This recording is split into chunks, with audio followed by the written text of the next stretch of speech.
दर्शकों का स्वागत है अभी तक की तमाम छोटी बड़ी खबरों को लेकर मैं निशा बर्णवाल। तो चलिए खबरों में आगे बढ़ते हैं और नजर डालते हैं आज के हेडलाइंस पर। राजधनवार के कोरोना पॉजिटिव मरीजों के गांव पहुंचे डीसीएसपी, व्यवस्था का लिया जायजा, दिए आवश्यक दिशा निर्देश। इधर सदर प्रखंड के हजारीबाग का भी उपायुक्त और पुलिस कप्तान ने किया निरीक्षण। गिरिडीह कोर्ट में विधिक सेवा प्राधिकार के सौजन्य से चला पारिवारिक वाद का 5 दिवसीय स्पेशल ड्राइव। 115 मामलों में से सुलह समझौते के आधार पर हुआ 50 मामलों का निष्पादन। प्रधान जिला एवं सत्र न्यायाधीश दीपक नाथ तिवारी ने दी जानकारी। मगधपुर स्थित स्टेट बैंक में मचा हड़कंप, कोरोना पॉजिटिव मरीज के आने की चर्चा पर मची अफरा तफरी, पूरे बैंक को किया गया सैनिटाइज।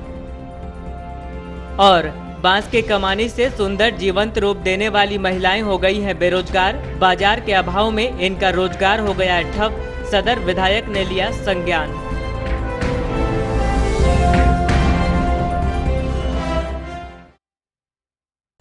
और अब खबरें विस्तार से।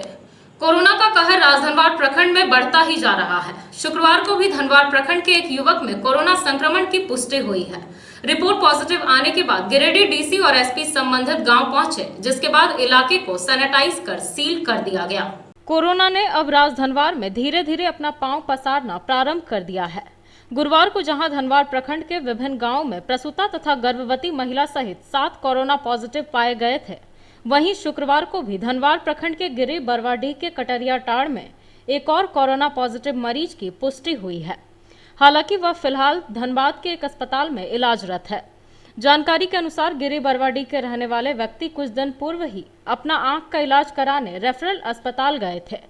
कोरोना लक्षण के पाए जाने पर डॉक्टर ने उसके स्वैब लेकर जांच के लिए भेजा था। शुक्रवार दोपहर को उसकी भी रिपोर्ट पॉजिटिव आ गई।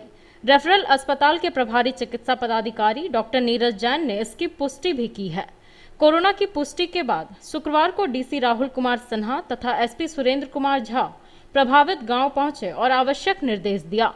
इसके अलावा दोनों पदाधिकारी पलंगी के जेरुआडीह, मनसाडीह के कटरिया टाड़, केंदुआ के यादव टोला, टुनमलकी के अलावे मनसाडीह स्थित मंगलम नर्सिंग होम पहुंचे और व्यवस्था से संबंधित जानकारी ली।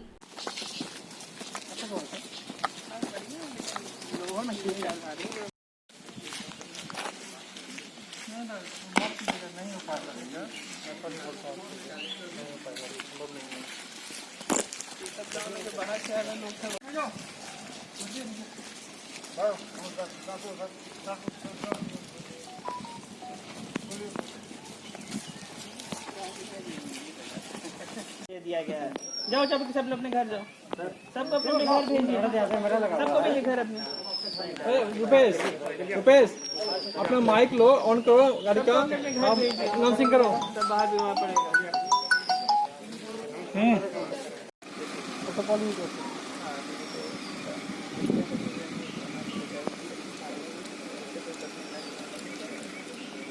वहाँ पे भी अंदर तो सबका मिलना हो ही जाता है।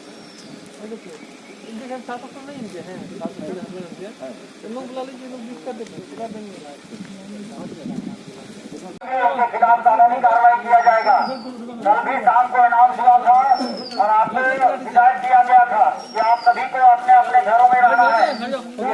कर्फ्यू लागू है। जो भी लोग घर से बाहर निकलेंगे उनको पकड़कर जेल भी भेजा जा सकता है। आप सभी लोग अपने अपने घरों में जाइए। शांति नहीं से काम होने दीजिए। जो माने कल काम यहाँ हुआ, जो कल घटना घटी है, वो घटना माने एकदम खराब घटना है।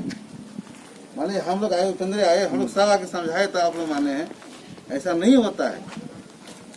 पूरा इस चीज माने भयभीत होने की जरूरत नहीं, जरूरत है, ऐसा तो होता है।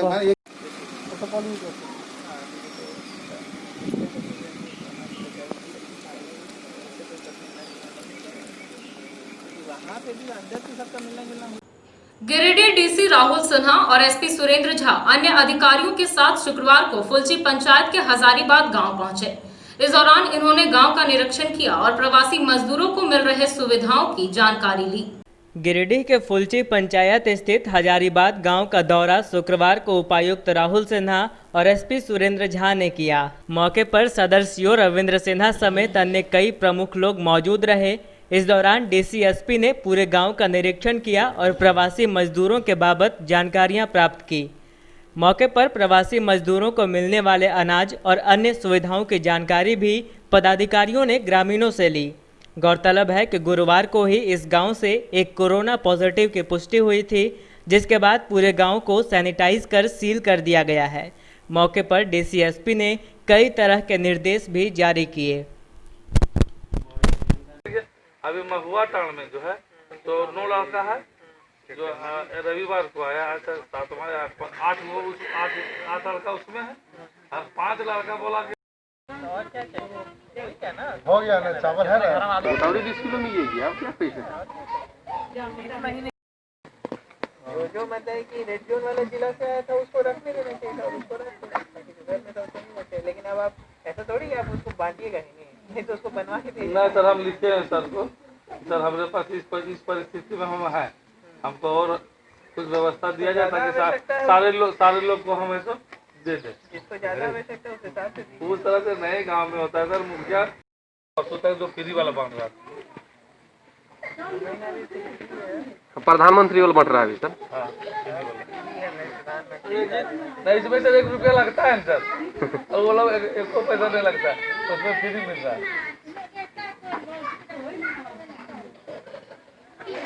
जो कि गिरिडीह सदर प्रखंड के अंतर्गत आता है। इसके हजारीबाग गांव में एक कोरोना पॉजिटिव पेशेंट कल मिले हैं और एहतियात के तौर पर उनको एएनएमटी बद्रीहा के आइसोलेशन सेंटर में शिफ्ट करा दिया गया है। इस पूरे गांव को सील किया गया है, कंटेनमेंट जोन यहाँ बना दिया गया है। जो भी इसके प्रोटोकॉल हैं उसका पालन किया जा रहा है। इस गांव के सभी ग्रामीणों से हमारा अनुरोध रहेगा कि जो भी सरकार के द्वारा दिए गए गाइडलाइंस हैं उसके अनुसार सभी निर्देशों का अनुपालन करें। मेडिकल स्क्रीनिंग टीम आएगी और घर घर जाकर हेड टू हेड सर्वे कराकर वैसे लोगों को चिन्हित करने की कोशिश करेगी जो संक्रमण के संभावित पेशेंट हो सकते हैं और उनके भी स्वास्थ्य को कलेक्ट किया जाएगा। एंड डिपेंडिंग अपॉन फिर उनका क्या रिजल्ट आता है अग्रेसर कार्रवाइयाँ की जाएंगी। यहाँ पर पिछले 3 महीनों का राशन डिस्ट्रीब्यूशन हुआ है। हम यही उम्मीद करेंगे कि सब लोग अपने अपने घर में ही अपने सभी राशन को इकट्ठा करके रखें और बाहर कम से कम निकलें, अत्यावश्यक तो कहीं बाहर निकलें।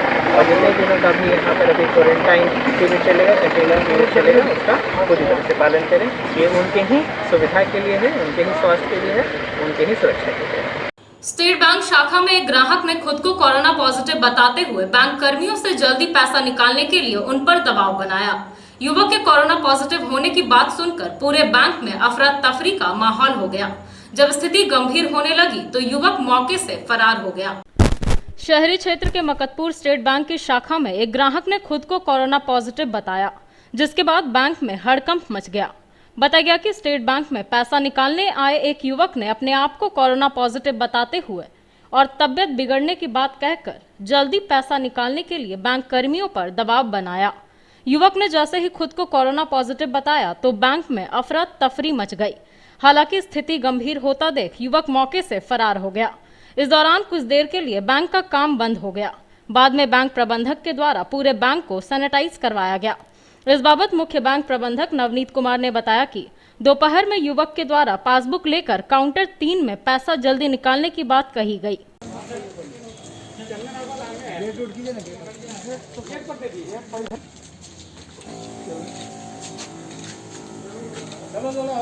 पीछे वाला गेट खोले क्या?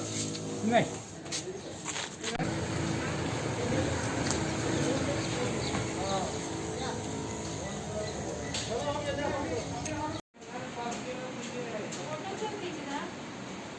मेरा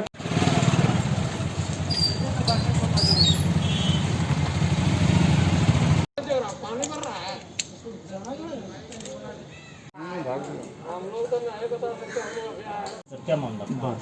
बस वही कस्टमर आया था आपका, ये बोल के गया है कि हाँ हम हॉस्पिटल से हैं, कोरोना टेस्ट करके आए। अच्छा, तो ये उसके बाद मतलब हमने पूरे ब्रांच को सैनिटाइज करवा दिया। ब्रांच को सैनिटाइज कराएंगे क्या? मतलब वो जो आया हुआ था सर, कुछ पता चला कि कहाँ का? नहीं, उसका कोई डिटेल्स मेरे पास अभी नहीं। कोई डिटेल नहीं है आपके पास? कितने बजे की बात है सर? 1 बजे 12:40 1 बजे के पीछे। तो किस जगह गया, किस काउंटर में गया वो? अपना कैश काउंटर पे ही गया, कैश काउंटर पे ही था वो। क्या चीज़ बोला वो? मतलब बैंक के पिछले मैंने कि आपका पासबुक अपडेटेशन करवाने के लिए आया था। पासबुक अपडेट कराने के लिए। सर वो अपने आपको पॉजिटिव बताया था कि हम पॉजिटिव उन्हें बोला कि हम हॉस्पिटल सस्पेक्टेड बोला, यानी कि हम आए हैं हॉस्पिटल से टेस्ट कोरोना करवा के। सस्पेक्टेड। नहीं सस्पेक्टेड नहीं, कोरोना कहाँ है, हम हॉस्पिटल से आ रहे हैं टेस्ट करवा कर आ रहे हैं। उसके अलावा और कुछ नहीं बोला कि हम सस्पेक्टेड हैं कि उसके बाद आप लोग हरकत में आ गए हाँ हरकत में आकर के पूरे ब्रांच को सैनिटाइजिंग किया। और उस सारे कर्मी को जो है आप बाहर कुछ देर के लिए। क्या काम सर अभी बैंकिंग का काम क्या अभी ये कर दिया गया? उसके चलते इसके चलते कितना बाधित हुआ काम? नहीं उसके बाद तो फिर कोई काम हुआ ही नहीं, उसके बाद तो कोई काम अभी हुआ ही मतलब नहीं। बैंकिंग कार्ड बंद कर कुछ समय के लिए रोक दिया गया है जब तक सैनिटाइज नहीं हो जाती पूरी कंप्लीटली। चलो ठीक। ये तो थी अफरा तफरी और सैनिटाइजेशन तक की खबर, लेकिन अब आपको एक झलक दिखाते हैं उस बंदे की तस्वीर की जिसकी वजह से यह हाई वोल्टेज ड्रामा हुआ। बैंक के सीसीटीवी कैमरे से इस खुराफाती युवक की तस्वीर निकाली गई है।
गिरिडीह कुटुंब न्यायालय के द्वारा स्पेशल ड्राइव के माध्यम से मध्यस्थता केंद्र में भेजे गए 115 पारिवारिक मामलों में से 50 मामलों का समझौता सुलह के आधार पर कर दिया गया है।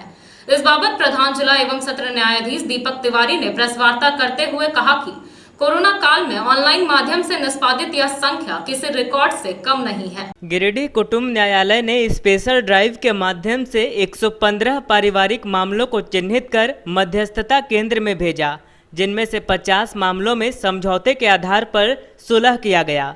इनमें से 25 मामलों में पति पत्नी अपना पारिवारिक जीवन एक साथ बिताने के लिए सहमत हुए और कोर्ट में चल रहा इनका मामला समाप्त हो गया। इस बात की जानकारी शुक्रवार को प्रधान जिला एवं सत्र न्यायाधीश दीपक नाथ तिवारी ने दी। बताया गया कि 8 जून से 12 जून तक पारिवारिक मामलों से संबंधित वादों को लेकर 5 दिवसीय ऑनलाइन मध्यस्थता स्पेशल ड्राइव का आयोजन किया गया। इस स्पेशल ड्राइव के संचालन के लिए गिरिडीह न्याय मंडल के कुल 7 प्रशिक्षित मध्यस्थों को इस कार्य में लगाया गया था। ऑनलाइन माध्यम से तमाम केसों की सुनवाई की गई। बताया गया कि इस कोरोना काल में ऑनलाइन माध्यम से निष्पादित यह संख्या किसी रिकॉर्ड से कम नहीं है। बताया कि इस व्यवस्था से पक्षकार भी काफ़ी संतुष्ट नजर आए और कोर्ट के प्रति आभार जताया। मौके पर प्रधान जिला एवं सत्र न्यायाधीश के अलावे कुटुंब न्यायालय के प्रधान न्यायाधीश कुमारी रंजना अस्थाना, विधिक सेवा प्राधिकार के सचिव संदीप कुमार बर्तम समेत कई न्यायिक अधिकारी, अधिवक्तागण और पीएलवी आदि उपस्थित रहे। बताया गया कि इस स्पेशल ड्राइव के अंतिम दिन 23 मामलों की सुनवाई वीडियो कॉन्फ्रेंसिंग के माध्यम से की गई, जिसमें से 15 मामलों का निष्पादन आपसी सहमति से कराया गया। बताया गया कि झालसा रांची के निर्देशानुसार विधिक सेवा प्राधिकार के सौजन्य से स्पेशल ड्राइव संचालित करवाया गया। 8 जून से आज तक 5 दिवसीय विशेष मध्यस्थता अभियान का आयोजन व्यवहार न्यायालय गिरिडीह में किया गया और इस आयोजन की सबसे बड़ी बात यह है कि यहाँ मध्यस्थता केंद्र में कोई भी पक्षकार नहीं थे, बल्कि वीडियो कॉन्फ्रेंसिंग के माध्यम से किया गया। और मुझे बताने में बड़ी खुशी हो रही है कि कुल 110 केसेज रेफर किए गए और अभी तक 46 मैटर सेटल्ड हुए हैं। 46 केसेज जो हैं सेटल्ड हुए हैं, जिसमें 25 रीयूनियन मतलब पति पत्नी एक हो गए हैं। तो इस तरीके से 42% मेरा सक्सेस रेट है यहाँ फैमिली कोर्ट का। तो उसमें हम सब ये इस सफलता के पीछे 2-3 बिंदु काफ़ी महत्वपूर्ण है बताना। पहला ये कि एक चैलेंज था हम लोगों के सामने कि हम लोग वीडियो कॉन्फ्रेंसिंग में मोबाइल के जरिए जिप्सी ऐप से कैसे हम लोग वीडियो कॉन्फ्रेंसिंग करेंगे। दूसरा, हमारे जो पक्षकार हैं जो दूर दूर हैं उनको हम कैसे जोड़ेंगे, जो कि जिसमें बहुत सारे लोग इलिटरेट थे, तो ऐसी स्थिति में उनसे कैसे संपर्क करके किया जाएगा। ये 2 चैलेंजेज मेरे सामने शुरू से थे। हम फैमिली कोर्ट मैडम के साथ एक प्रशिक्षण शिविर हम लोगों ने लगाया और सोशल डिस्टेंसिंग करके हम लोगों ने 4 मीडिएटर और 4 PLV का ट्रेनिंग किया हम लोगों ने, और हमने स्वयं इनको प्रैक्टिकल ट्रेनिंग दिया। वीडियो के माध्यम से, प्रोजेक्टर के माध्यम से बताया कैसे जिप्सी ऐप लोड करते हैं। उसमें एक आसान इनका रूम का एड्रेस जो हमने मीडिएटर के नाम से ही क्रिएट किया। और उसके बाद से दूसरा हमने काम ये किया कि जितने भी पक्षकार थे और इसमें PLV थे, वो PLV और पक्षकार के माध्यम से या पोस्ट के माध्यम से पक्षकारों को पूरा डिटेल दिया गया कि आपका मीडिएशन फला तारीख को है, आपके साथ ये PLV जुड़ेंगे, आपके मीडिएटर फला हैं, दोनों पक्षकारों को दिया गया। और जिससे हमारे मीडिएटर उनके पास पहुंच सके। उनको हमने बाई पोस्ट भी भेजा, ये इंटीमेशन जो नज़दीक थे उनको फिजिकली रिसीव करवाया गया, और इस तरीके से करके काफ़ी अच्छा संख्या में हम लोग पति पत्नी के झगड़े को सुलझा सके।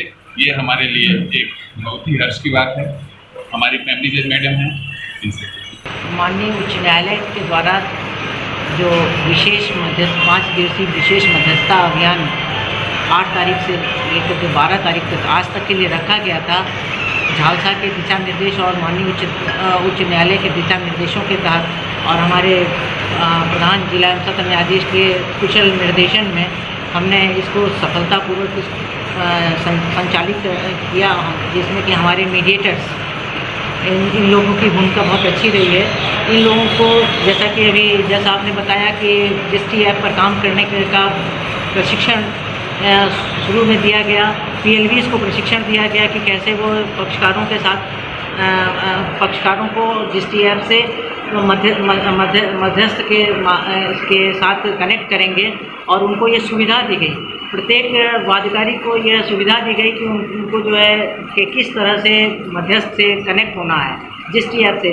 उन्हें पोस्ट के द्वारा भी बताया गया, जिनसे फ़ोन पर हमारे बातचीत हुई, जो केसेस हमने आइडेंटिफाई किया उनके सभी पक्षकारों को हमने फ़ोन के माध्यम से, जिप्सी ऐप के माध्यम से और वीडियो ऐप के माध्यम से उनसे लगातार संपर्क बनाए रखा, जिसमें कि हमारे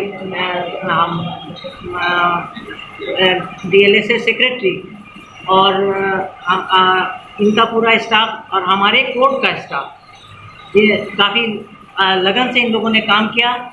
PLV ने बहुत लगन से काम किया और मध्यस्थ लोगों ने बेहद कुशलतापूर्वक इस पूरे अभियान का संचालन करते हुए ये किया। टोटल 110 केस हमने रेफर किया था, जिसमें से कि 46 केस पूर्णतः जो है सफल हुए हैं। 25 केस में रियूनियन हुआ। बड़ी बात यह है कि ऐसे केसेस में भी रियूनियन हुआ है जिसमें, जैसे कि ये केस हमारे सामने है जिसमें कि प्रीति कुमारी ने अपने पति के खिलाफ तलाक का मुकदमा दाखिल किया था, लेकिन मध्यस्थों के प्रयास से, न्यायालय के प्रयास से दोनों पति पत्नी पुनः एक साथ रह रहे हैं। ये इस तरह से क्रिटिकल केस, हाँ, ये जो है बहुत ही अच्छी बात है, जिसमें कि 2 अलग अलग धाराएं चल रही थी। दोनों धाराओं को एक समांतर लाइन के साथ चलाने की कोशिश चला गया और वो चलने के लिए तैयार हो गए हैं, मन से तैयार हो गए और दोनों पति पत्नी साथ रहने के लिए तैयार हो गए। इतना ही नहीं, 25 रियूनियन भी हमारे यहाँ से हुआ, जो कि जिनके बीच बेहद विवाद उत्पन्न हो चुका था, लेकिन उनको मध्यस्थों के द्वारा समझाया गया, न्यायालय द्वारा उनकी काउंसलिंग के लिए इससे ये फायदा हुआ कि वो लोग भी साथ रहने के लिए तैयार हैं। और जो हिंदुस्तान में परिवार का एक कंसेप्ट है, हमें खुशी है ये कहते हुए कि हमने अपनी कोशिश किया है कि ज़्यादा से ज़्यादा लोग कंसेप्ट के आधार पर परिवार के महत्व को समझते हुए और परिवार न्यायालय में जो भी उनके लिए प्रयास किए गए हैं उनको स्वीकार करते हुए उन्होंने साथ रहना स्वीकार किया, जो कि बहुत बड़ी उपलब्धि है। इस पूरी उपलब्धि में हमारे जज साहब माननीय उच्च न्यायालय के दिशा निर्देशों के में हमारे जज साहब ने हमें जो कुशल निर्देशन दिया, हमारे डीएलएसएस सेक्रेटरी ने अपने पीएलवीज का बेहतर उपयोग किया, हमारे न्यायालय के कर्मियों ने अच्छी तरह से सारी फाइलों को मेरे साथ मिलकर के सारी फाइलों को आइडेंटिफाई करने में अच्छी तरह से कार्य किया। इन सब के सामूहिक प्रयास की वजह से इतना अच्छा रिजल्ट हमें आज मिला। भले ही आज पूरे विश्व में बाल श्रम निषेध दिवस मनाया जा रहा है, लेकिन गिरिडीह में आज भी कई बाल श्रमिक अपने जीविकोपार्जन के लिए श्रम करते नजर आए। बाल श्रम निषेध दिवस आज पूरे विश्व में मनाया जा रहा है, लेकिन गिरिडीह में बाल श्रमिकों के लिए इस दिवस के कोई मायने नहीं हैं। आज के दिन भी कई बाल श्रमिक अपने जीविकोपार्जन के लिए श्रम करते नजर आए। आमतौर पर तमाम मुद्दों पर आवाज़ बुलंद करने वाले समाज सेवी और विभिन्न राजनीतिक दल के लोग भी इन बच्चों के मुद्दों पर कुछ भी बोलने के लिए आगे नहीं आए। वहीं प्रशासनिक अधिकारियों की नज़र भी सड़क किनारे श्रम करते इन बच्चों पर नहीं गई। ऐसे में इस दिवस की महत्ता का अंदाजा सहज ही लगाया जा सकता है।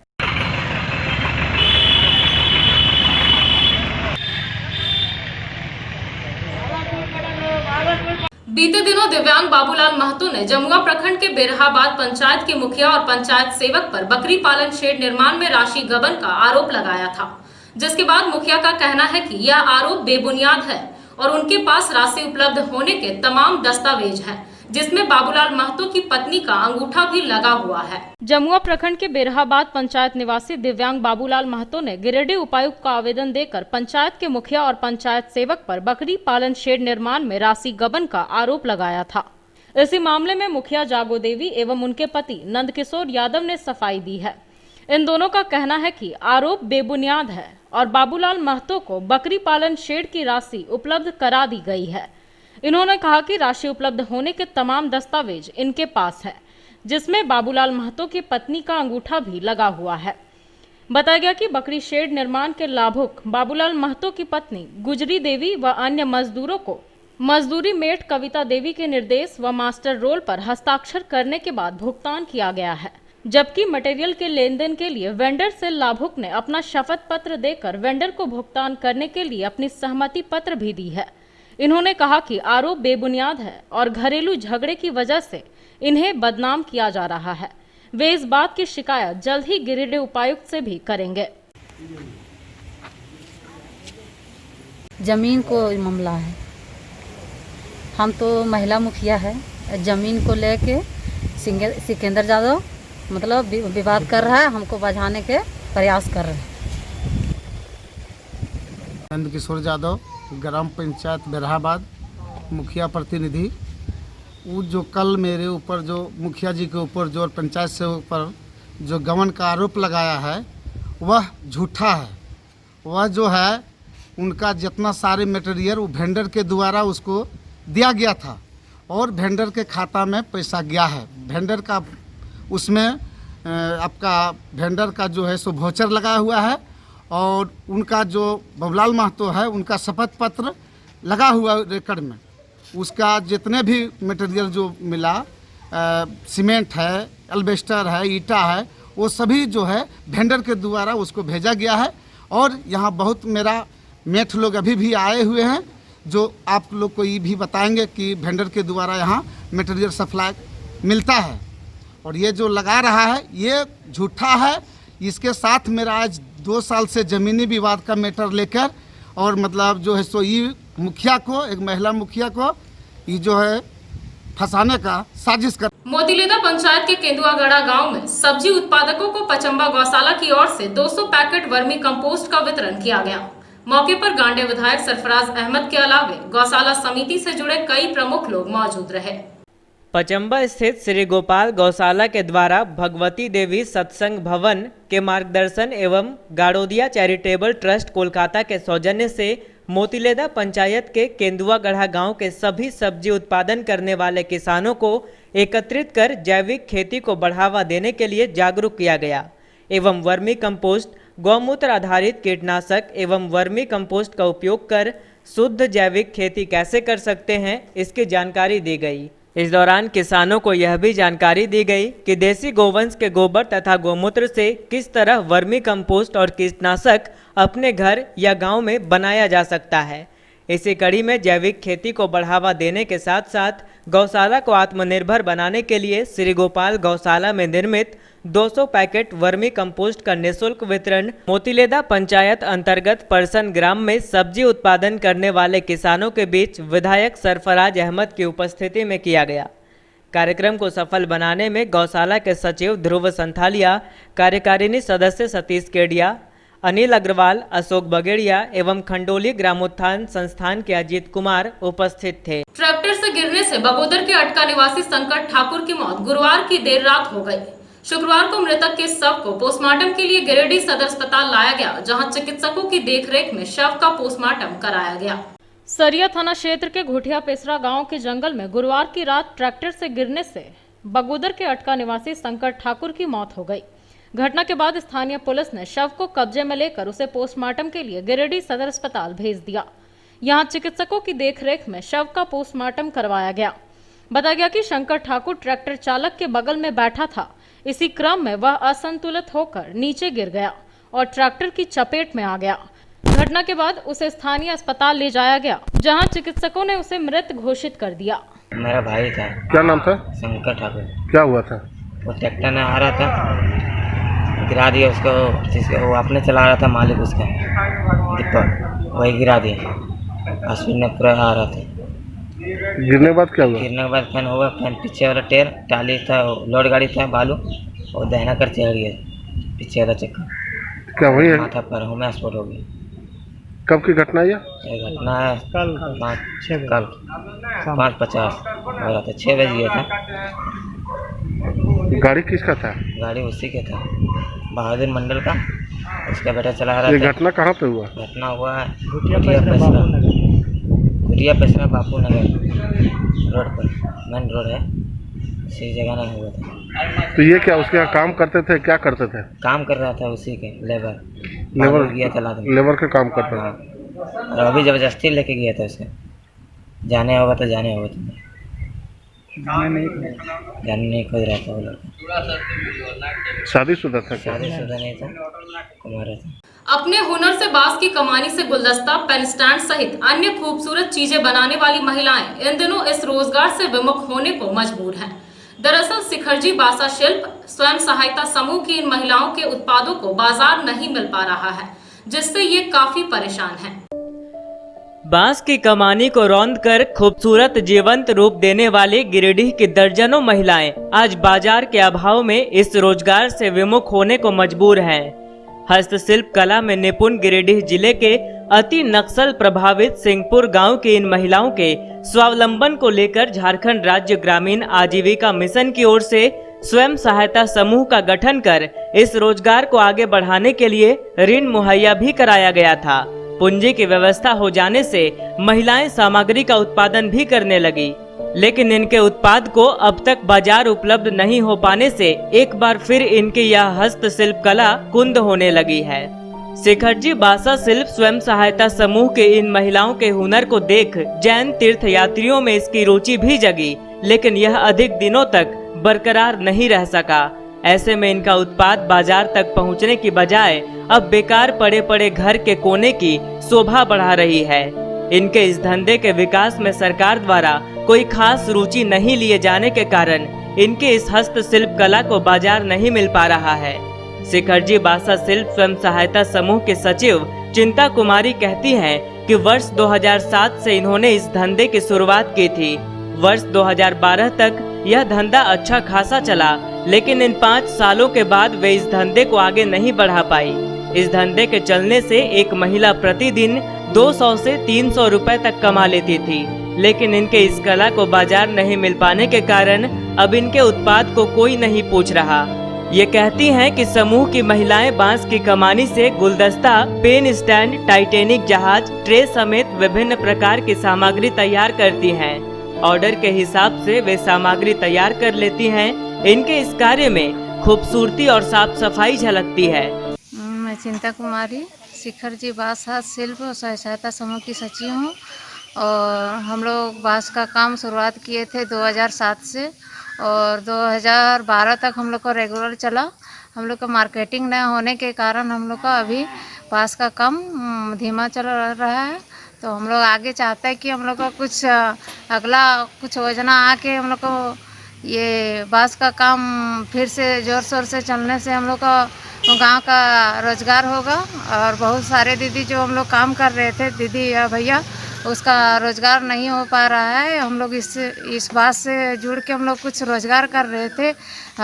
एक दिन में 200 से 300 का काम कर रहे थे और उससे हम लोग का रोजगार घर परिवार का कुछ राहत था। और अभी हम लोग का बांस का काम नहीं चलने के कारण हम लोग का रोजगार से कुछ हम लोग अलग हो गए हैं। और इतने बोलकर क्या क्या चीज़ बनाते थे? जिसमें से हम लोग बना रहे थे बांस का था गुलदस्ता, टाइटैनिक, इंडिया शिप और ये गुलाब का फूल, पेन स्टैंड, ट्रे और इंडिया शिप और नाव, घर, बहुत सारा आइटम ऐसा है कि हजारों प्रकार के हम लोग आइटम जो भी आइटम देखते थे वो हम लोग बांस का बना देते थे। आपका सामान कहाँ कहाँ जाता था? हम लोग का सामान जैसे हम लोग अपने राज्य या झारखंड में तो सेल करते भी थे और झारखंड के बाहर भी हम लोग सामान को भेजते थे। ऑर्डर आता था कहीं से, मान लीजिए ये जैन धर्म का तीर्थ करने आते थे यात्री सब, तो सब ऑर्डर देते थे तो हम लोग माल बना देते थे तो वो सब झारखंड के बाहर लेके अपने यहाँ ले जाते थे। इधर इस बाबत गिरिडीह विधायक सुदिव्य कुमार सोनू ने कहा कि इन महिलाओं के इस हस्तशिल्प कला को बाजार मुहैया कराने के साथ साथ आम लोगों तक पहुंचाने के लिए इसे मनरेगा से जोड़ने की दिशा में सरकार से पहल की मांग की जाएगी ताकि इनका यह रोजगार आजीवन चलता रहे। मधुबन में हस्तशिल्प के तौर पर बांस के खिलौने बनाने वाले लोग वास्तव में बहुत अच्छे कारीगर हैं। बांस आधारित कुटीर उद्योगों की स्थापना के लिए हम लोग नरेगा के तहत से काम कर रहे हैं और ये कोरोना काल के चलते ये कार्यक्रम धरातल पर नहीं उतर पाया, लेकिन आप यकीन जानिए कि सरकारी मदद से वहाँ पर हम लोग बांस की बिक्री का एक तंत्र विकसित करना चाहते हैं कि जो कलाकार अपने घरों में बांस के इतने खूबसूरत खिलौने बना रहे हैं उनको उचित बाजार मिल सके और उनके खिलौनों का और या उनके परिश्रम का उनको उचित मूल्य मिल सके। सरकार ने इस कोरोना काल में मास्क पहनना अनिवार्य कर दिया है। इसके अनुपालन को लेकर प्रशासन भी गंभीर है, लेकिन लोग कोरोना से बेखौफ होकर बिना मास्क के ही घूमते नजर आ रहे हैं। शुक्रवार को भी कुछ ऐसा ही नजारा गिरिडीह के बाजारों में नजर आया। सरकार ने भले ही इस कोरोना काल में मास्क पहनना अनिवार्य कर दिया हो, लेकिन गिरिडीह में सरकार का फरमान बेअसर है। यहाँ के लोग बगैर मास्क के आराम से घूम टहल रहे हैं। हालांकि प्रशासन इसके अनुपालन को लेकर सख्त नजर आ रही है और आदेश की नाफरमानी करने वालों का चालान भी काट रही है। बावजूद इसके इनकी दिनचर्या में कोई सुधार नहीं आ रहा है। शुक्रवार को भी बगैर मास्क के काफी लोग बाजार में चहलकदमी करते नजर आए। इनके बेपरवाह रवैया से स्पष्ट हो रहा है कि इन्हें कोरोना का कोई भय नहीं है।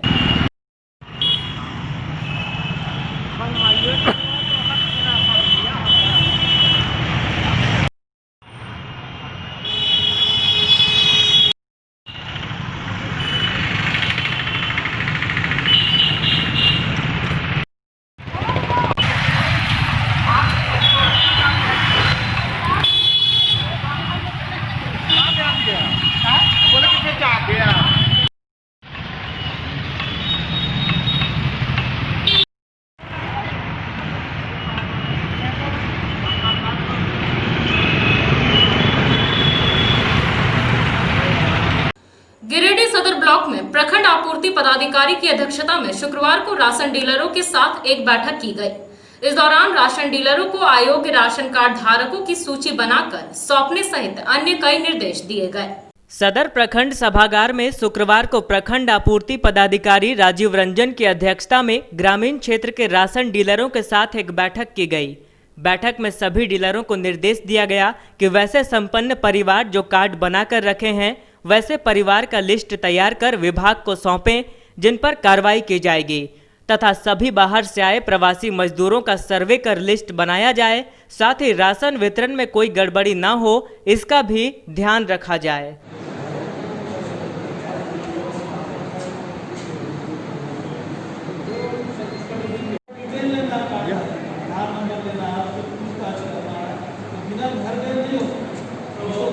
अपने डीलर्स के साथ जो हमारे 40 पंचायत है, 40 पंचायत के एक प्रतिनिधि के भी बुलाकर सोशल डिस्टेंसिंग के तहत कोविड-19 को देखते हुए इन लोग से कुछ जानकारी और कुछ बात करना जरूरी था, इसलिए बुलाया गया और इनको बताया गया कि सबसे पहले तो आप प्रवासी मजदूर जो हमारे हैं, जो आए हुए हैं, उनका आप ये बाजार ऐप पर रजिस्ट्रेशन करवाएंगे और रजिस्ट्रेशन करवाने का मुखिया से मिलकर करवाएंगे या प्रज्ञा केंद्र से मिलकर करवाएंगे।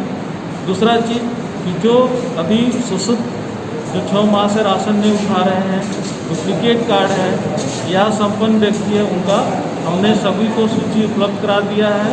वो अपने जो दुकान में निगरानी समिति में मास्टर साहब हैं, टीचर हैं, उनको डिप्यूटेड है इस काम के लिए, वो प्रपत्र देंगे उनको और जाकर सब जगह घर घर घूमकर उनका तीनों तरह की जांच करके वो आवेदन उपलब्ध कराएं। कौन लोगों को साथ ही इनको ये भी निर्देश दिया गया है कि राशन का वितरण रेगुलर करेंगे। जैसे ही राशन दुकान में आपके स्टॉक में आता है, नेक्स्ट डे उसको वितरण करके सूचना देंगे कि हमने वितरण कर दिया। वैसे कार्डधारी को क्या कहना चाहेंगे जो कार्ड बना के रखते हैं? मैं उन कार्डधारियों से जो संपन्न लोग हैं, जो कार्ड लेने लायक नहीं है, बहुत से हमारे पास वैसे अभी भी गरीब लोग आते हैं कार्ड बनाने के लिए, उनका हक मत छीनिए, अपने कार्ड को सरेंडर कीजिए और उनको राशन कार्ड बनाने दीजिए। क्योंकि हमने ग्रामीण क्षेत्र में 86% मेरा मानक था बनाने का, वो हम बना चुके हैं, हम लोग पूर्ण गया है, इसलिए जगह नहीं है कि हम उनको बनाएं। फिर भी जो गरीब आ रहे हैं, जिनको ज़रूरी है, विकलांग या क्रोनिक पेशेंट हैं, उनको हमने अभी भी कार्ड बनाया जा रहा है। लेकिन संपन्न व्यक्ति या डुप्लीकेट कार्ड या आधार सीडिंग नहीं कराए हैं अभी तक, उनसे मेरा आग्रह होगा कि वो जल्द से जल्द अपना सरेंडर करें या आधार सीडिंग कराएं या डुप्लीकेट कार्ड को सरेंडर करके ख़त्म करें, अन्यथा उन पर कानूनी कार्रवाई भी शुरू कर दी गई। अभी तक कितना किसी पर कार्रवाई की है क्या? अभी तक कार्रवाई नहीं की, लेकिन 1-2 आवेदन मेरे पास है जो 1-2 दिन में हम उन पर कार्रवाई करने जा रहे हैं। कितने लोग को चिन्हित किया गया है? चिन्हित 2 आदमी में हमारे पास किए गए हैं चिन्हित, जिनको कार्रवाई होनी चाहिए। तो चलते चलते एक बार फिर नजर डालते हैं आज के हेडलाइंस पर।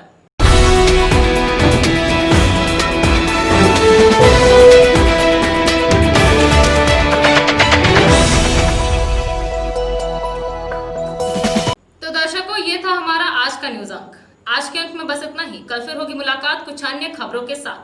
तब तक के लिए दीजिए हमारी पूरी टीम को इजाजत। नमस्कार।